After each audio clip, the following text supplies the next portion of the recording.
ఇప్పుడు నా స్టోరీ ఏంటి అంటే, ఇజ్రాయేలీల ప్రజలకి ఫిలిస్తీన్లకి యుద్ధం జరుగుతూ ఉంది.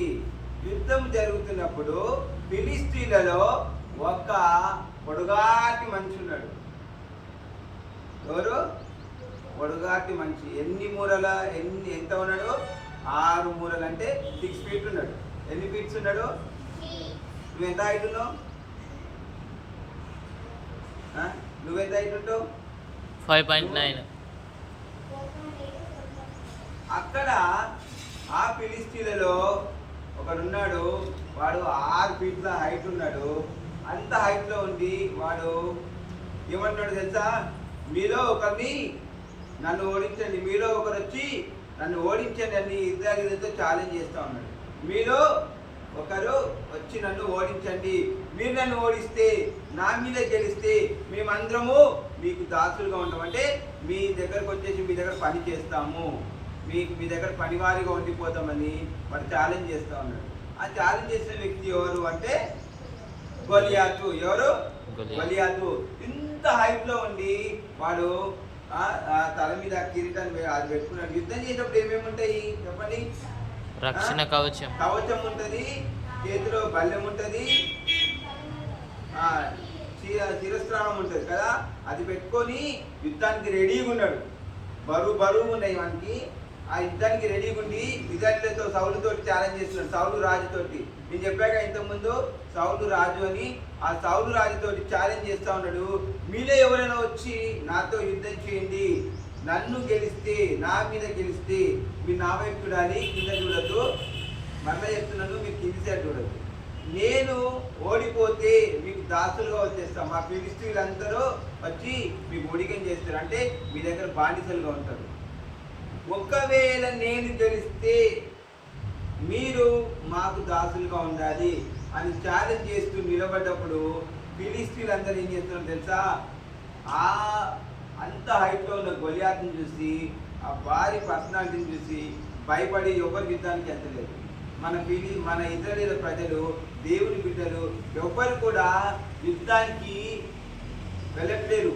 అతనితో యుద్ధం చేయడానికి ఎవరు కూడా ముందుకు వెళ్ళలేకపోతున్నారు, భయపడతా ఉన్నారు. సౌలు కూడా ఏం చేయలేకపోతున్నాడు, అలా కూర్చున్నాడు సౌలు. వీళ్ళంతా వాళ్ళకి మధ్యలో ఏముంది, ఒక లోయ ఉంది. వాళ్ళ అవతల సైడ్ నుండి గొలియాతు ఇట్లా హైట్లో నిలబడి ఛాలెంజ్ చేస్తూ ఉన్నాడు. ఎవరు కూడా అతనితో యుద్ధం చేయలేకపోతున్నారు, యుద్ధం చేయడానికి ముందుకు రావట్లేదు, భయపడతా ఉన్నారు. భయపడుతున్న సమయంలో అక్కడికి ఆ యుద్ధం దగ్గరికి ఒక వ్యక్తి వచ్చాడు. ఆ యుద్ధం చేసే దగ్గరికి ఒక వ్యక్తి ఆహారం తీసుకొని వచ్చాడు. ఆహారము తీసుకొని వచ్చాడు. ఎవరికి తీసుకొని వచ్చాడు ఆహారం అంటే, తన అన్నలకి. యుద్ధంలో ఉన్నారు, సైనికులుగా ఉన్నారు. ఆ సైనికులుగా ఉన్న వాళ్ళ అన్నలకి ఆహారం తీసుకొని వచ్చాడు. వాళ్ళ తండ్రి చెప్పాడు, అన్నలు అక్కడ యుద్ధంలో ఉన్నారు, సైనికులుగా ఉన్నారు, వెళ్ళి వాళ్ళకి ఆహారం ఇచ్చిరా అన్నప్పుడు ఆ వ్యక్తి వాళ్ళ అన్నల దగ్గరికి ఆహారం తీసుకొని వచ్చాడు. మరి ఆహారం తీసుకొని వచ్చిన ఆ వ్యక్తి ఎవరు అంటే దావీదు. ఎవరు? దావీదు తన అన్నల కోసము ఆహారం తీసుకొని వచ్చాడు. ఆహారం తీసుకొని వచ్చాక అక్కడ వీళ్ళు యుద్ధానికి అటు ఇటు నిలబడి ఉన్నారు కదా. ఫిలిస్తీన్లు అటువైపు ఉన్నారు, మా ఇజ్రాయేలీల ప్రజలు ఇటువైపు ఉన్నారు. ఈయన ఆహారం తీసుకొని వచ్చాడు. తీసుకొని వచ్చి దావీదు ఇలా చూస్తూ ఉన్నాడు, ఏం జరుగుతుంది ఇక్కడ అని పక్కనున్న వాళ్ళతో అడిగి తెలుసుకుంటా ఉన్నారు. ఏం జరుగుతుంది ఇక్కడ అని తెలుసుకుంటే వాళ్ళ అన్నలు ఉండి, నువ్వు ఇక్కడి నుంచి వెళ్ళిపో, నీకు ఇక్కడ సంబంధం లేదు, నువ్వు ఇక్కడి నుంచి వెళ్ళిపో. ఆహారం తెచ్చించినాక అక్కడ ఏం జరుగుతుంది తెలుసుకుంటున్నాడు. అయితే వీళ్ళ అన్నలుండి నీకేం తెలియదు, నువ్వు ఇక్కడి నుంచి వెళ్ళిపో అని చెప్పి దావీదుని అంటా ఉంటే దావీదు తెలుసుకోవడానికి ప్రయత్నం చేశారు. అసలు ఇక్కడ ఏం జరుగుతుందని తెలిస్తే యుద్ధం జరుగుతుంది. అక్కడి నుంచి ఫిలిస్తీయుడు గొలియాతు, మీలో ఎవరైనా నాతో యుద్ధానికి రండి, నన్ను ఓడించండి నేను ఛాలెంజ్ చేస్తా ఉంటే అది విని దావీదు ఏం చేశాడు తెలుసా? సౌలు రాజు దగ్గరికి వెళ్ళాడు. సౌలు రాజు దగ్గరికి వెళ్ళి సౌలు రాజుతోటి అంటా ఉన్నాడు ఈ దావీదు, అతనితోటి యుద్ధము నేను చేస్తాను, అతనితోటి నేను యుద్ధం చేస్తాను. సౌలు రాజు ఉన్నాడు, ఆడ కూర్చున్నాడు, దావీదు పోతాడు, అతనితో నేను యుద్ధం చేస్తానని చెప్తా ఉన్నాడు. కానీ గొలియాత్ చూస్తేనేమో ఓ అంత ఎత్తులో ఉన్నాడు, మరి దావీదు చూస్తేనేమో పొట్టివాడు ఉన్నాడు. దావీదు పొట్టివాడు కదా, దావీదు పొట్టోడా కాదా? పొట్టోడా కదా దావీదు, పొట్టి ఉన్నాడు. గొలియాత్ మాత్రం ఆ హైట్లో ఉన్నాడు. ఇప్పుడు దావీదు గొలియాత్ చూడాలంటే ఇప్పుడు ఇలా ముందున్నాడు అనుకో, గొలియాత్ని పైకెత్తి చూడాలి. అట్లాంటి ఆ గొలియాత్ తోటి నేను యుద్ధం చేస్తాను అని చెప్పి దావీదు సౌలుతో అంటా ఉంటే చెప్తే ఏమన్నాడు తెలుసా? రాజా, నేను గొర్రెల్ని కాసుకునేవాడిని. దావీదు ఉన్నాడు, నేను గొర్రెలు కాపని, గొర్రెల్ని కాసుకునేవాడిని. నేను గొర్రెలు కాసుకున్నప్పుడు ఏమేమి వచ్చాయి? సింహము. ఇంతకుముందు పాటలో నేర్చుకున్నాం, ఏమొచ్చినాయి? సింహం, ఎలుగు వస్తే ఆ రెండింటిని ఏం చేశాడు తెలుసా? చీల్చేశాడు. ఆ రెండింటిని చీల్చేశాడు. సింహం, ఎలుగు వచ్చాయి అని గొర్రెలు కాచుకుంటుంటే అవి ఆ రెండు వచ్చినప్పుడు వాటి రెండింటిని చీల్చి పడేశాడు దావీదు. ఇప్పుడు అలా చీల్చబడేయడానికి ఆయన శక్తి ఎక్కడి నుంచి వచ్చింది అంటే దేవుడు ఇచ్చాడు. శక్తి ఎక్కడి నుంచి వచ్చిందంటే దేవుడు ఇచ్చాడు. ఆ రెండింటి చీల్చి చెందాడాడు. అదే మాట సౌలుతో అన్నాడు, నేను ఎలుగుబంటి సింహం వచ్చినప్పుడు నేను వాటిని చీల్చేశాను, వాటిని చంపేశాను అని చెప్తున్నప్పుడు అక్కడ ఉన్న సౌలు అన్నాడు, సరే యుద్ధానికి వెళ్ళి నువ్వు నిలబడని. మరి యుద్ధంకి పోయేటప్పుడు ఎలా ఉండాలి? ఈట ఉండాలి, బల్లెం ఉండాలి, ఈ వస్త్రాలు ఉండాలి కదా, శిరస్త్రానం ఉండాలి, బాడీకి ఏమి కాకుండా ఇవన్నీ ధరించుకొని పోవాలి. ఈ దావీదు ఏం చేస్తున్నాడు? దావీదుకి ధరించుకోమని ఇస్తే దావీదుకి అవి సెట్ కావట్లేదు, అవి దావీదు పడట్లేవు. దావీదు ఏం చేస్తాడు తెలుసా? నాకు ఇవేమొద్దు, నేను వెళ్ళి అతనితో యుద్ధం చేస్తాను, నేను వెళ్ళి ఆ ఫిలిస్తీన్ తోటి, ఆ గొలియాత్ తోటి నేను యుద్ధం చేస్తా అని దావీదు ముందుకెళ్ళాడు. వెళ్తూ ఒక రాళ్ళు ఏరుకుంటా ఉన్నాడు. 1 2 3 ఇట్లా ఒక 5 రాళ్ళు ఏరుకున్నాడు. ఎన్ని రాళ్ళు? 5 రాళ్ళు ఏరుకొని వెళ్ళి అక్కడున్న గొలియాత్ తోటి ఛాలెంజ్ చేస్తా ఉన్నాడు. నేను నీతో యుద్ధం చేస్తాను, నేను నీతో యుద్ధం చేస్తాను అంటే ఈ గొలియాత్ ఏం చేస్తుంది తెలుసా? గొలియాత్ ఎంత అవుతున్నాడు? అంత అవుతుంది. ఏమన్నా తెలుసా? నవ్వుతా ఉన్నాడు. నవ్వుతూ, నువ్వు ఇంత పొట్టిగా ఉన్నావు, నువ్వు నాతో యుద్ధం చేస్తావా? నేను చిట్టలో లేపేస్తా నిన్ను. నువ్వు ఇంత పొట్టిగా నువ్వు నాతో యుద్ధం చేస్తావా? నువ్వు నాతో యుద్ధం చేస్తానికి వచ్చావా అని చెప్పి హేళన చేస్తా ఉన్నాడు, నవ్వుకుంటా ఉన్నాడు. దావీదుని నువ్వు పొట్టిగా ఉన్నావని చెప్పి చేస్తా ఉన్నాడు. మంచి కూర్చొని దావీదుని చూసి గొలియాతు, నువ్వు ఇంత పొట్టిగా ఉన్నావు, నన్ను ఓడిస్తావా? నన్ను ఓడించే నీకు శక్తి ఉందా?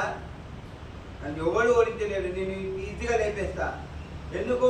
గొలియాతు నానా ఎత్తులో ఉన్నాడు, హైట్లో ఉన్నాడు, ప్లస్ అతని బాడీ ఇట్టుకుంది, మంచిగా ఉన్నాడు. దావీదుని ఏమైనా చేయగలడు. అదే అంటున్నాడు దావీదుతోటి అన్నప్పుడు, నేను తినేవాడకూడతాను నిన్ను అని చెప్పి నవ్వుకుంటా ఉన్నాడు. దావీదుని చూసి, దావీదు పొట్టిగా ఉన్నాడని చూసి నవ్వుకుంటా ఉన్నాడు. నువ్వు వచ్చి నాతో ఛాలెంజ్ చేస్తున్నావా? అంతసేపు అంతమంది ఈ ఇజ్రాయేల్ ప్రజలే ఇప్పటి వరకు నాతో ఎవరు ముందుకు రాలేదు నన్ను ఓడించడానికి, నువ్వు ముందుకు వచ్చి నన్ను ఓడిస్తానికి ముందుకు వచ్చావా? నేను ఓడించేస్తాను అన్నాడు. కానీ దావీదు ఏం చేశాడు తెలుసా? వడిసెలు తీసుకున్నాడు. వడిసెల్లో రాయి పెట్టి ఇట్లా గిర్ర తిప్పి హోమ్ ఇసిరి కొట్టాడు. ఇట్లా తిప్పి ఇసిరి కొడితే వెళ్ళి గొలియాత్కి ఇక్కడ దాకింది. ఎక్కడ దాకింది? గొలియాత్కి ఇక్కడ దాకింది. గొలియాత్ దగ్గర కత్తి ఉంది, ఈట ఉంది. గొలియాతు దావీదుని ఎదుర్కోవడానికి వచ్చినప్పుడు వరుసలో పెట్టి తీసి కొడితే వచ్చి ఇక్కడ తగిలింది. ఎక్కడ తగిలింది? గొలియాత్కి ఇక్కడ తగిలింది. తగలంగానే వెంటనే గొలియాతు ఇలా పడిపోయాడు. ఇలా పడిపోయాడు. అలా పడిపోగానే నువ్వు ఎవరైనా పడిపోండి ఇక్కడికి వచ్చి చెప్తా. నువ్వు కాదు నాన్న, నువ్వు కాదు, నువ్వు నువ్వు నువ్వు కూర్చో, నువ్వు అమ్మాయి కదా, నువ్వు కూర్చో, నువ్వు పడిపో. ఇలా పడిపోయాడు. ఇలా పడిపోతే దావీదు వచ్చి ఇలా నిలబడ్డాడు. పొట్ట మీద నిలబడ్డాడు దావీదు, కానీ దీనికి పొట్ట మీద నిలబడుతుంది ఎలా ఇలా నిలబడ్డాడు. నేను కూర్చోరా. అలా నిలబడి దావీదు గొలియాతు పడిపోగానే అలా ఇట్లా పడిపోగానే దావీదు వచ్చి అతని మీద నిలబడి కత్తితోటి దావీదుని గొలియాతుని చంపేశాడు. వడిసెలు తీసుకున్నాడు, ఇలా పెట్టాడు, ఇలా గిరగిర తిప్పి కొడితే ఇలా తగిలింది. గొలియాతు అమాంతంగా ఇట్లా పడిపోయాడు. పడిపోగానే వెంటనే దావీదు పరిగెత్తుకెళ్ళి గొలియాతు మీద కూర్చొని ఏం చేస్తాడు తెలుసా? కత్తి తీసుకొని చంపేశాడు. మరి గొలియాతు వెనకాల ఫిలిస్టీయులు యుద్ధం చేయడానికి సైనికులు చాలా మంది ఉన్నారు. చాలా మంది సైనికులు ఉన్నారు. అప్పటి వరకు ఉన్న సైనికులు గొలియాతుని చూసి మురిచిపోయారు. మా గొలియాతు ఇంత హైట్ ఉన్నాడు, మా గొలియాతుడు ఎవరు గెలవలేరు అని అనుకొని గొలియాతు ఇంతనే నిలబడ్డారు, ధైర్యంగా నిలబడ్డారు. ఇప్పుడు నేను ఇక్కడ ఉన్నాను, నాకంటే ఒక బలవంతుడు నా దోస్తున్నాడు, నా ఫ్రెండ్ అనుకో, వాడు హైట్ ఉందనుకో, ఎక్కడైనా గొడవ అవుతున్నప్పుడు అప్పుడు నేను ఏమంటుంది వాళ్ళు ఉంటే అమ్మ వీడున్నా నాకు ధైర్యం వచ్చింది అంటే వీడుంటే చూసుకుంటాడు, వీడు కొట్టగలుగుతాడు, నా మీద ఎవరైనా వచ్చినా వాడు నన్ను చూసుకోగలుగుతాడు అన్న ఒక ధైర్యం ఉంటుంది. అట్లనే ఈ గొలియాతు కూడా అంత ఎత్తులో ఉండి నిలబడి హైట్ ఉన్నాడు కదా, 6 feet హైట్ ఉన్నాడు. ఆ గొలియాతుని చూసుకొని వెనుకున్న ఫిలిస్టీయులంతా మురిసిపోయారు. మా గొలియాతు ఉన్నాడు, మాకేం కాదు, యుద్ధాన్ని గెలుస్తామంటున్నారు. కానీ ఎప్పుడైతే దావీదు వరుసలు పెట్టి కొట్టాడో, గొలియాతు ఎప్పుడైతే పడిపోయాడో వెంటనే అక్కడ ఉన్న వాళ్ళంతా జంపు, ఫిలిస్టీయులంతా పారిపోతున్నారు.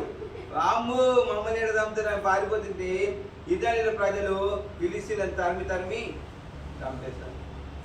ఎప్పుడైతే గొలియాతు పడిపోయాడో ఇజ్రాయేలు ప్రజలు మనోళ్ళంతా పరిగెత్తుకుంటూ వచ్చి ఫిలిస్టీయులను అందరినీ చంపేశారు. అప్పటి వరకు ఇజ్రాయేలు ప్రజలంతా భయపడతా ఉన్నారు. దేనికి?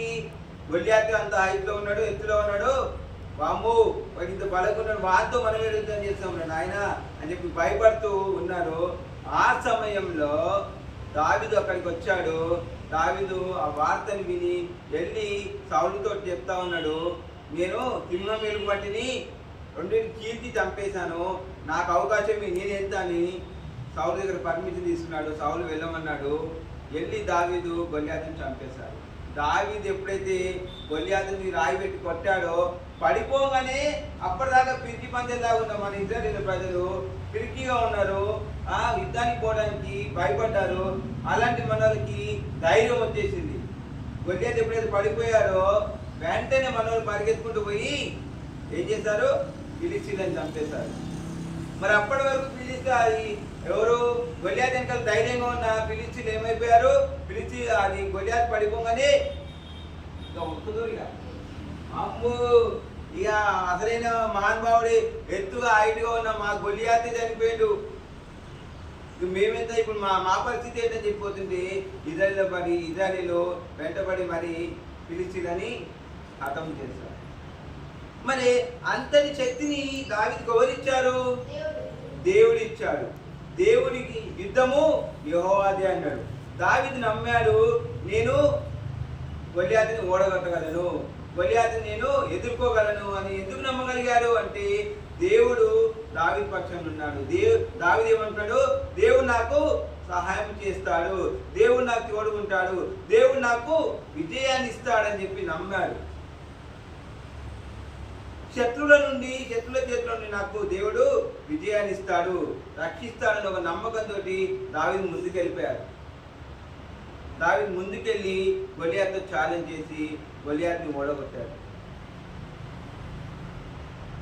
కానీ అక్కడున్న వాళ్ళంతా ఫిలిస్టీయులంతా గొలియాతు పడిపోవడం చూసి వెనక్కి వెళ్ళిపోతున్నారు. అప్పటిదాకా ధైర్యంగా ఉన్న ఫిలిస్టీయులలో భయం వచ్చేసింది. గొలియాతు చనిపోయాడు, ఇక ఫిలిస్టీయులు కూడా హతం చేయబడ్డారు. ఇజ్రాయేలు ప్రజలు వెళ్ళి ఫిలిస్టీయులను ముట్టడించి చంపేశారు. వాళ్ళు పరిగెడుతుంటే వీళ్ళు కూడా వెళ్ళి చంపేశారు. మరి మనం ఎట్లుండాలి ఈ రోజుల్లో? ధైర్యంగా ఉండాలి. దేనికి ధైర్యంగా ఉండాలి? ఎవరిని బట్టి ధైర్యంగా ఉండాలి? దేవుడు నాతో ఉన్నాడు అనే ధైర్యం ఉండాలి. నువ్వు ఏ పని చేస్తున్నా, నువ్వు ఎక్కడికి వెళ్తున్నా దేవుడు నాతో ఉన్నాడు అనే ఒక ధైర్యం నీలో ఉండాలి. దావీదు ధైర్యంగా ఉన్నాడు. సింహం ఎలుగుబంటి వచ్చినప్పుడు కూడా దావీదు భయపడలే. అమ్మో ఇవి వచ్చినాయి, వీటిని ఎట్లా ఎదుర్కోవాలి అనుకునే, కానీ దేవుని శక్తి ద్వారా సింహం ఎలుగుబంటి రెండింటిని చంపేశాడు. అలాంటి శక్తి మళ్ళీ యుద్ధంలో కూడా వచ్చినప్పుడు దావీదు దేవుని శక్తి పొందుకొని యుద్ధంలో గెలిచాడు. దేవుడు నాతో ఉన్నాడు, దేవుడు నాకు సహాయం చేస్తాడు. యుద్ధము యెహోవాదే, యుద్ధము యెహోవాదే. దావీదు యుద్ధానికి వెళ్ళి యుద్ధంలో గొల్యాతును ఓడగొట్టాడు.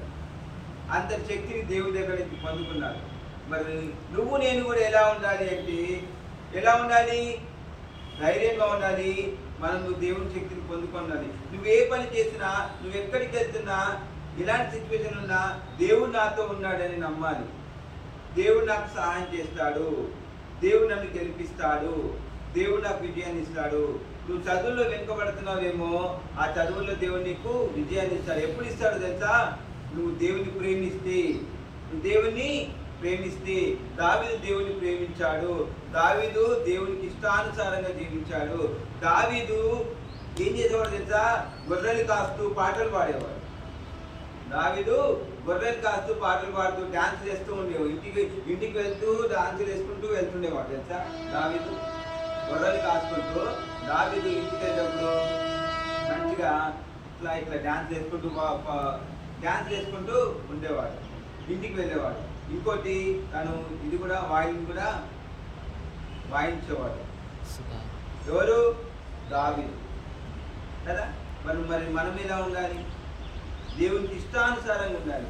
దేవునికి మంచి బిడ్డగా మనం జీవిస్తే దేవుడు నీకు అన్నింటిలో విజయాన్ని ఇస్తాడు. నువ్వు దేంట్లో వెనుకబడి ఉన్నా నన్ను దేవుడు నీకు విజయాన్ని ఇస్తాడు. దావీదు విజయం పొందుకోవడానికి కారణం ఏంటి? యుద్ధంలో గెలవడానికి కారణం ఏంటి అంటే, దావీదు దేవుని ప్రేమించాడు, దేవుని బిడ్డగా జీవించాడు, దేవుని శక్తి, దేవుని నమ్మాడు. నేను యుద్ధానికి వెళ్తున్నాను, దేవుడు నాకు తోడుగా ఉంటాడు, నన్ను గెలిపిస్తాడు అని దావీదు నమ్మాడు. అంత పొట్టిగా ఉన్న దావీదు అంత పెద్ద గొలియాతును చూసి భయపడకపోవడానికి కారణం ఏంటి? దేవుడు నాతో ఉన్నాడు, నేను భయపడాల్సిన అవసరము నాకు లేదు. అదే నువ్వు నేను ఆ ప్లేస్లో ఉంటే, అమ్మో వీడి తాగిటుండు, నేను యుద్ధం చేయలేను బాబోయ్, నేను ఇన్ని పోరాడి ఇంకా నేను గెలవలేను అని అనుకుంటావు. అవునా కదా? ఆ ప్లేస్లో నువ్వు ఉంటే ఏం ఆలోచిస్తావు? నువ్వు చేస్తావా? అంత పెద్ద ఐటున్నంతో యుద్ధం చేస్తావా? భయపడి పారిపోతాం. కానీ ఈ దావీదు భయపడి పారిపోలేదు. భయపడి పారిపోకుండా ఏం చేశాడు? దేవుని మీద నమ్మకం పెట్టుకున్నాడు. దేవుని శక్తిని పొందుకొని దావీదు యుద్ధం చేశాడు, గొలియాతుని చంపేశాడు. 5 రాళ్ళు ఏరుకున్నాడు. 5 రాళ్ళు ఏరుకొని ఒక్కటే రాయితో కొట్టాడు. 5 రాళ్ళు ఏరుకున్నాడు. 5 రాళ్ళు ఒక్క రాయి తీసుకొని గిరా తిప్పి వాడితే ఇక్కడ తగిలింది. అంతే, అంత షూటర్ దావీదు. కొడితే ఇక్కడ తగలగానే వెంటనే గొలియాతు కింద పడిపోయాడు కదా. మరి నువ్వు నేను కూడా మనం ఎలా జీవించాలి? దేవునికి ఇష్టానుసారంగా జీవించాలి. ఎలా జీవించాలి చెప్పండి? ఎలా జీవించాలి? దేవునికి ఇష్టానుసారంగా జీవించాలి. దావీదు దేవునికి ఇష్టానుసారంగా జీవించాడు కాబట్టి దేవుడు యుద్ధంలో దావీదుకు విజయాన్ని ఇచ్చాడు. తర్వాత దావీదుని రాజు చేశాడు. సౌలు రాజు తర్వాత సౌలు రాజు అభిషేకించబడి సౌలు రాజుగా ఉన్నప్పుడు ఏమైంది? సౌలు రాజుగా ఉన్నప్పుడు దేవునికి ఇష్టానుసారంగా జీవించలే, దేవునికి నచ్చినట్టుగా జీవించలే కదా. కానీ యుద్ధానికి వెళ్ళేటప్పుడు దావీదు యుద్ధానికి వెళ్ళేటప్పుడు సౌలు రాజు దగ్గరికి వెళ్ళాడు కదా.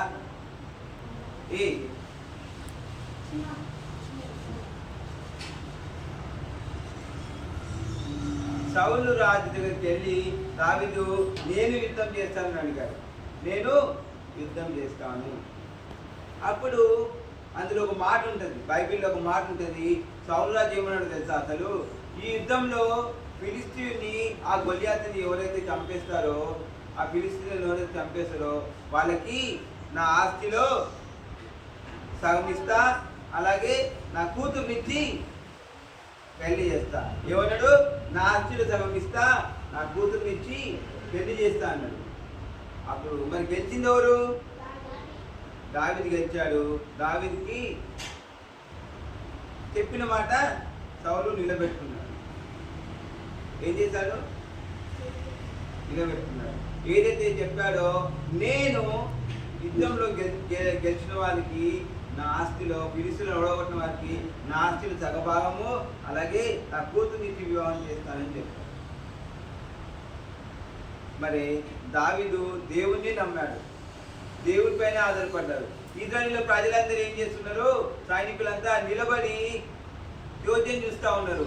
వాళ్ళు ఛాలెంజ్ చేస్తూ ఉంటే వాళ్ళతో యుద్ధం చేయలేక భయపడుతూ అక్కడనే ఉండిపోయారు, ముందుకు పరిగెత్తలేకపోయారు. గెలుస్తామనే ధైర్యం వల్ల కలగలేదు, భయపడ్డారు, గొలియాతుని నుంచి భయపడ్డారు. ఈరోజు నువ్వు కూడా ఒక వ్యక్తి హైట్ ఉన్నాడని చూసి భయపడాల్సిన అవసరం లేదు, లేకపోతే ఏదో నీ పెద్ద సమస్య వచ్చిందని భయపడాల్సిన అవసరం లేదు. ఇంకోటి, నువ్వు చదువులో నాకు ఈ సబ్జెక్టు చాలా వీక్లో ఉన్నాను, ఈ సబ్జెక్టు నాకు రావట్లేదు, నాకు మ్యాథ్స్ నుంచి చదవలేకపోతున్నాను, దాన్ని నేను ఎంత ట్రై చేసినా నాకు మ్యాథ్స్ రావట్లేదు, లేకపోతే సైన్స్ రావట్లేదు, ఇది పెద్ద సమస్య అయిపోయింది, నాకు ఇది పాస్ కాలేకపోతున్నాను, ఇది తక్కువ మార్కులు వస్తున్నాయని నువ్వు భయపడాల్సిన అవసరం లేదు. ఎందుకో తెలుసా? నువ్వు దేవుని ప్రేమిస్తే, నువ్వు దేవుని నమ్మితే నువ్వు ఎంత పెద్ద దాన్నైనా ఓడించగలవు, దాని నుండి నువ్వు విజయాన్ని పొందుకోగలవు. దావీదు గొలియాతును ఓడగొట్టడానికి కారణం ఏంటో తెలుసా? దేవుని నమ్మాడు, దేవుని నమ్మాడు. దేవుడు నాతో ఉన్నాడు, నేను యుద్ధానికి వెళ్తున్నాడు, యుద్ధంలో నేను గెలుస్తాను, యుద్ధము యెహోవాదే అన్నాడు. యుద్ధం చేయవాడు దేవుడే, నీ పట్ల యుద్ధం చేయవాడు దేవుడే. నీకు ఎలాంటి పరిస్థితి వచ్చినా దాని పక్షం నా దేవుడే యుద్ధం చేస్తాడు. నువ్వేం చేయాలి తెలుసా? దేవుని నమ్మాలి, దేవుని విశ్వసించాలి, దేవుని ప్రేమించాలి. నువ్వు ఏ పని చేస్తున్నా, నువ్వు చదువుకుంటున్నా, నువ్వు చదువులో వీక్ ఉంటే దాంట్లో నువ్వు భయపడదు. ప్రభుత్వ ప్రార్థన చేయి, ప్రభా నేను ఈ సబ్జెక్టులో వీక్ ఉన్నానయ్యా, నన్ను ఈ సబ్జెక్ట్లో పాస్ చేసి. నువ్వు గెలుస్తానని ఒక నమ్మకం ఉండాలి. నువ్వు ప్రార్థన చేశాక గెలుస్తానని ఒక నమ్మకము నీకు ఉండాలి. నేను ప్రార్థన చేశాక నేను ఈ ఎగ్జామ్లో పాస్ అవుతాను, ఈ సబ్జెక్టులో నాకు మంచి మార్కులు వస్తాయని ఒక నమ్మకం నీకు ఉండాలి. దావీదు అలానే చేస్తాడు, దేవుని నమ్మి ముందుకెళ్ళాడు. వెళ్ళి యుద్ధం చేసి యుద్ధంలో గొలియాతును ఓడగొట్టాడు. అప్పటిదాకా ఎవరు కూడా ముందుకెళ్ళలే ఓడగొట్టడానికి. దావీదుకు అవకాశం వచ్చింది. దావీదు వాళ్ళందరికీ భోజనం తీసుకొని వచ్చాడు, అంతేగాని యుద్ధంలో పోరాడాలని, అక్కడ యుద్ధం అవుతుంది నేను ఫైట్ చేయాలని దావీదు అనుకోలేదు. దావీదు తెలియదు కూడా అక్కడ యుద్ధం అవుతుంది. వచ్చాడు, వచ్చి వాళ్ళందరికీ ఆహారం ఇచ్చాడు. అతనికి ఏం జరుగుతుందని పక్కన నడుతుంటే వాళ్ళందరినీ పో నువ్వు వెళ్ళిపో, అవసరం లేదు, నీకెందుకు ఇవన్నీ, ఆహారం ఇచ్చావు కదా, నీ పనికి ఆహారం ఇచ్చావు కదా, వెళ్ళిపో అన్నారు. కానీ దావీదు అక్కడ ఏం జరుగుతుందో తెలుసుకొని అక్కడ గొలియాతు మాట్లాడుతున్న మాటలు విని దావీదు ఏం చేశాడు? చలో నేను పోయి సౌలుకి పోయి నేను మాట్లాడతాను. అక్కడ ఉన్న వాళ్ళు ఏమన్నారో తెలుసా? గో, ఎవరైతే వాళ్ళు ఓడగొడతారో వాళ్ళకంటే సౌలు రాజు ఆస్తిలో సగము ప్లస్ నా కూతురు నీకు పెళ్లి చేస్తాను అన్నాడు అని చెప్పినప్పుడు దావీదు పోయాడు, నేను పోరాడుతా, నేను యుద్ధం చేస్తా. దావీదు ఇది పట్టుకోలేదు, ఇది కవచం పట్టుకోలేదు, ఏమి పెట్టుకోలేదు, ఉత్తిని వేసుకొచ్చుకున్న డ్రెస్ అలానే ఉంది. ఒక సంచి ఉంది, సంఖలో రాళ్ళు పట్టుకున్నాడు, ఏరుకున్నాడు, పోయాడు, గిరా గిరా పెట్టి కోపం కొట్టాడు, చచ్చిపోయాడు. మనం కూడా దేన్నైనా నువ్వు గెలవాలి అనుకుంటే ముందుగా నువ్వు ఏం చేయాలి? దేవునికి ప్రార్థించాలి. ప్రభువా నాకు దీంట్లో విజయాన్ని ఇవ్వు, నన్ను గెలిపించు ప్రభువా అని అడగాలి. దావీదు దేవుని నమ్మి వెళ్ళాడు, నువ్వు కూడా దేవుని నమ్మి వెళ్ళాలి. నేను దేంటైనా నేను గెలవగలను, దేవుడు నన్ను గెలిపించగలడు అని ఒక నమ్మకం మీలో ఉండాలి. ఈ రోజు నుంచి నువ్వు నేను మనమందరం ఏం చేయాలి తెలుసా? దేవునిపై ఆధారపడాలి, దేవుని నమ్మాలి. నేను ఏ పని చేసినా దాంట్లో దేవుడు నాకు విజయాన్ని ఇస్తాడు, నన్ను గెలిపిస్తాడని నువ్వు నమ్మాలి. నువ్వు ఎవరికి భయపడద్దు. నీకంటే ఎత్తులో ఉన్నవాడు వీటిని మనం చూసి నువ్వు భయపడాల్సిన అవసరం లేదు. దేవుని పక్షంలో ఉన్నప్పుడు ఎవరికి భయపడాల్సిన అవసరం లేదు, నువ్వు దేనికి భయపడాల్సిన అవసరం లేదు. నువ్వు ఒక్కటి గుర్తుపెట్టుకోవాల్సింది ఏంటంటే, నువ్వు భయపడాల్సింది దేవునికి మాత్రమే. అయ్యో నేను దేవుని బిడ్డగా జీవించకపోతే నా జీవితం నరకమే, దేవుడు నన్ను నరకంలో పడేస్తాడు అని ఒక భయం కలిగి జీవించాలి తప్ప మనుషులకు ఎవరికి కూడా నువ్వు భయపడద్దు. ఓకేనా? కళ్ళు మూసుకోండి, ప్రార్థన చేసుకున్నాము. ప్రార్థన చేయండి. ప్రభువా, యుద్ధంలో దావీదుకు నువ్వు విజయాన్ని ఇచ్చావయ్యా. దావీదు ఈ కవచాలు ఇవేవి ధరించుకోలేదు, కత్తి ఈటె బల్లం ఏవి తీసుకోలేదు. కేవలము ఒక ఒడిసె పట్టుకొని 5 రాళ్ళు ఎరుకొని ఒక్క రాయితోటి ఆ ఫిలిస్తీయుడు ఆయన గొలియాతుని చంపేశాడు. మరి మేము కూడా మాకు సమస్య వచ్చినప్పుడు వాటికి మేము భయపడదు చేసాయా. ఇజ్రాయేలు సైనికులు భయపడ్డారు ఆ గొలియాతుని చూసి, అంత ఎత్తులో ఉన్న గొలియాతుని చూసి భయపడ్డారు. మనం భయపడద్దు. అర్థమవుతుందా? మనం భయపడద్దు. వాడు ఎత్తుగా ఉన్నాడని చూసి భయపడ్డారు. కానీ నువ్వు ఈరోజు నువ్వు ప్రార్థన ఏం చేయాలి తెలుసా? ఎవరెంత ఎత్తుగా ఉన్నా, నాకు ఎంత పెద్ద ప్రాబ్లం వచ్చినా నేను దాని నుండి విజయం పొందుకుంటాను ప్రభువా, నువ్వు నాతో ఉన్నావు, నేను విజయాన్ని పొందుకుంటాను అని ప్రార్థించాను. నువ్వు నాతో ఉంటావు, నాకు విజయాన్ని ఇస్తావు అని ప్రార్థన చేసుకోవాలి. దావీదుకు నువ్వు విజయాన్ని ఇచ్చావు, నాకు కూడా విజయాన్ని ఇవ్వు ప్రభువా. నేను ఎందులోనైనా ఫెయిల్ అవుతున్నానేమో, నేను ఎందులోనైనా తప్పిపోతున్నానేమో, లేకపోతే నేను ఎందులోనైనా నేను గెలవలేకపోతున్నానేమో, అందులో గెలవడానికి నువ్వు సహాయం చేయి ప్రభా. నువ్వు దావీదుకి ఎలాగైతే సహాయం చేశావో, దావీదుని ఎలాగైతే నువ్వు గెలిపించావో, నన్ను కూడా గెలిపించు ప్రభా. నువ్వు ఏ ఆట ఆడుతున్నావో, నువ్వు అందులో గెలవాలనుకుంటున్నావో దాని విషయంలో నువ్వు దేవుని అడుగు. ప్రభా, నేను ఈ గేమ్ ఆడుతున్నాను దాంట్లో నాకు విషయాన్ని నువ్వు బయట ఏమైనా స్పోర్ట్స్ గేమ్స్ ఆడుతున్నావేమో, ఈ ఎండాకాలంలో స్పోర్ట్స్ గేమ్స్ ట్రైనింగ్ ఇచ్చి మిమ్మల్ని గేమ్లు ఆడిపిస్తున్నారేమో, అందులో నువ్వు ఆడి గెలవాలనుకుంటున్నావేమో, దాంట్లో నాకు విజయాన్ని ఇవ్వు ప్రభా, నేను ఆడి గెలవాలనుకుంటున్నాను, నాకు విజయాన్ని ఇవ్వు అని ప్రార్థించు. ఒకవేళ నేను సబ్జెక్టులు వీక్ ఉన్నాయేమో, ప్రభా ఇప్పటి వరకు అయితే నేను రాసిన సబ్జెక్టులు రాశాను, కానీ నాకు ఈ సబ్జెక్ట్ నేను వీక్లో ఉన్నాను, ఈ సబ్జెక్ట్ నేను బాగా రాయలేకపోతున్నాను, దానికి రాయడానికి నీకు సహాయం దయచేయ ప్రభా. ఈ సబ్జెక్ట్లో కూడా నేను పాస్ అవ్వాలి, మంచి మార్కులు తెచ్చుకొని విజయం సాధించాలి. నువ్వు ఎప్పుడు విజయం సాధించాలన్నా నువ్వు ఎలా ఉండాలో తెలుసా? దేవుని బిడ్డగా నువ్వు జీవించినప్పుడే నువ్వు విజయాన్ని పొందుకోగలవు. దావీదు దేవునికి ఇష్టానుసారంగా జీవించాడు. దావీదు పాటలు పాడుతూ, నాట్యం ఆడుతూ, గంతులేస్తూ దేవుని ఆరాధించాడు. దేవుని ప్రేమిస్తూ గంతులేస్తూ పాటలు పాడుతున్నాడు. కళ్ళు మూసుకొని ప్రార్థన చేసుకొని, నన్ను చూడొద్దు, నన్ను చూస్తే ఏం రాదు, దేవునితో మాట్లాడండి. కళ్ళు మూసుకొని దేవునితో మాట్లాడండి. ఈ రోజు నుంచి నేను కూడా దేనికి భయపడను, ఎవరికి భయపడను, నీకు తప్ప నేను ఎవరికి భయపడనయ్యా అని ప్రార్థన చేస్తుంది. ఎవరు కూడా మౌనం కళ్ళు తెచ్చి చూడదు. కళ్ళు తెచ్చి చూస్తున్నాను ఎందుకు? కళ్ళు తెచ్చి ఎవరు కూడా చూడదు. కళ్ళు మూసుకొని ప్రార్థన చేసుకోవాలి. కళ్ళు తెరవద్దు, ఎవరు కూడా కళ్ళు తెరవద్దు. నేనైతే ఇప్పుడు నేను కళ్ళు మూసుకున్నాను, ఇప్పుడు నీ కళ్ళు తెరుస్తున్నాను, మీకు చెప్తున్నాను. కళ్ళు మూస్తున్నారు, తెరుస్తున్నారు, అది మంచి పద్ధతి కాదు. కళ్ళు మూసి తెరవడం అనేది మంచి పద్ధతి కాదు. దేవునికి ఇష్టమైన బిడ్డలను కాదు మనం. దేవునికి ఇష్టమైన బిడ్డలు ఇలా ఉండదు. అర్థమవుతుందా? దేవునికి ఇష్టమైన బిడ్డలు ఇలా ఉండరు. కాబట్టి మనం ఎలా ఉండాలి అంటే, దేవుని బిడ్డలం అయితే కళ్ళు మూసుకొని ప్రార్థన చేసుకోవాలి. దావీదుకు నువ్వు విజయాన్ని ఇచ్చావయ్యా. అక్కడ ఇశ్రాయేలు ప్రజలందరూ భయపడతా ఉన్నారు యుద్ధం చేయడానికి. కానీ దావీదు ఆ స్థలానికి వచ్చినప్పుడు ఆ మాటలు విని దావీదు యుద్ధం చేయడానికి వెళ్ళాడు. ఎందుకంటే నువ్వు దావీదుకు తోడుగా ఉన్నావు, దావీదు నిన్ను నమ్మాడు, యుద్ధము యెహోవాదే అని చెప్పి వెళ్ళి ఆ గొలియాతుని, ఫిలిష్తీయుడైన గొలియాతుని చంపి అతని మీద నిలబడి అతన్ని నరికేశాడు. మరి మేము కూడా విజయం పొందుకోవడానికి అయ్యా మాకు ధైర్యాన్ని ఇవ్వు, విజయం పొందుకోవడానికి నీ శక్తిని మాకు ఇవ్వు అని ప్రార్థించండి. ఎవరు మౌనంగా ఉండద్దు, ఎవరు కూడా కళ్ళు తెరిచి చూడదు. నేను కళ్ళు మూసుకున్నాను, మీరు కళ్ళు తెరిచారో లేదో నాకు తెలియదు, కానీ దేవుడు చూస్తూ ఉన్నాడు ఆయన నుంచి. మరలా చెప్తున్నాను, కళ్ళు తెరవడుతున్నానా? మనం దేవుని సన్నిధిలో ఉన్నాము. నువ్వు దేవునికి భయపడకపోతే నువ్వు నరకానికి వెళ్ళిపోతావు. నువ్వు దేవునికి భయపడకుండా నువ్వు కళ్ళు తెరిచి చూస్తూ నన్ను ఎవరు చూడట్లేదులే అని అనుకుంటే పొరపాటు. సండే స్కూల్కి వచ్చింది, మనం నేర్చుకుంటుంది ఏదో ఉత్తిగా ఏదో వచ్చాము, టాబ్లెట్ తీసుకుని పోయినామని అంటే కాదు నాన్న. దేవునికి నువ్వు భయపడకపోతే, దేవుని ప్రేమించకపోతే దేవుడు నిన్ను నరకంలో పడేస్తాడు, నువ్వు నరకంలోకి వెళ్ళిపోతావు. దేవుడు నరకంలో వెళ్ళకూడదని ఆయన ప్రాణాన్ని ఇచ్చాడు. ఆయన ప్రాణం ద్వారా, ఆయన మరణం ద్వారా మనకు విజయం వచ్చింది.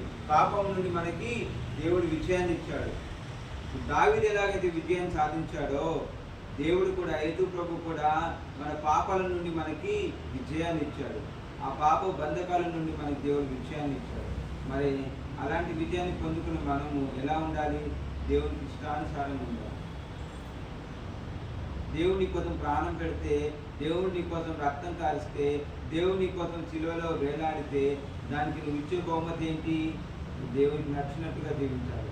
మందిరంలో మంచి చక్కగా కూర్చోవాలి. ప్రార్థనలో కళ్ళు మూసుకొని ప్రార్థన చేయాలి. దిక్కులు చూడద్దు, ముచ్చట వేయద్దు. అప్పుడే నువ్వు దేవునికి ఇష్టడుగా జీవిస్తావు. పౌలు జయరాజ్ నా బిడ్డ అని దేవుడు అంటాడు. ప్రిన్సీ నా బిడ్డ కళ్ళు మూసుకొని ప్రార్థన చేస్తుంది. ఇలా అందరినీ, వచ్చిన వాళ్ళందరినీ దేవుడు వీళ్ళు నా బిడ్డలు చక్కగా కళ్ళు మూసుకొని నా మొర పెడతా ఉన్నారు అని దేవుడు మెచ్చుకుంటాడు.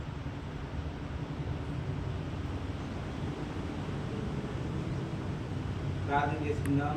మమ్మల్ని మిగిలిగా ప్రేమిస్తున్న మా ప్రియ పరలోకపు తండ్రి, ఈ వందనాలు స్తోత్రాలు చెల్లిస్తున్నాం.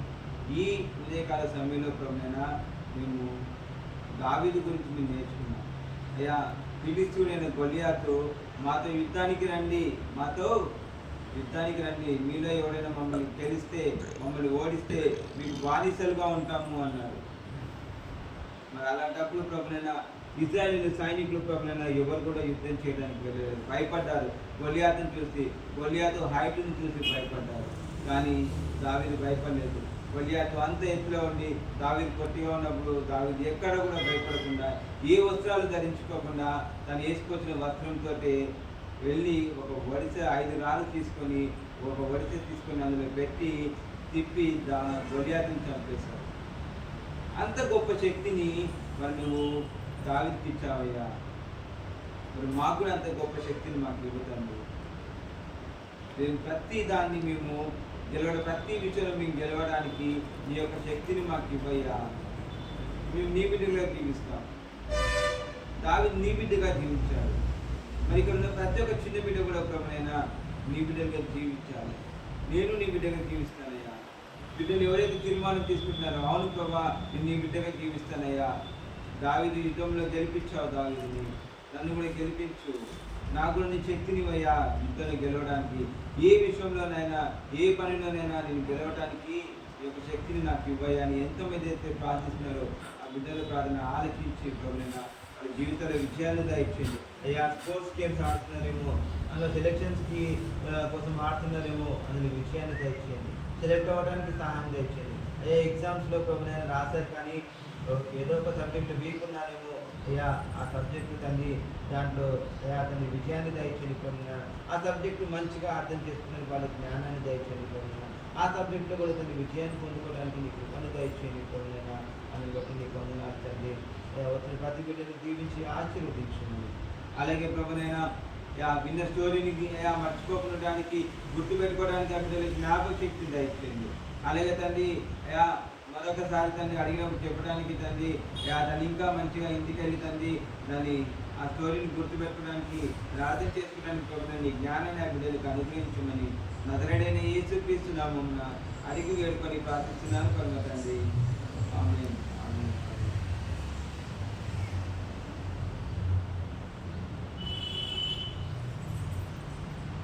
పవర్ ఉంది అక్కడ ఆపేయండి.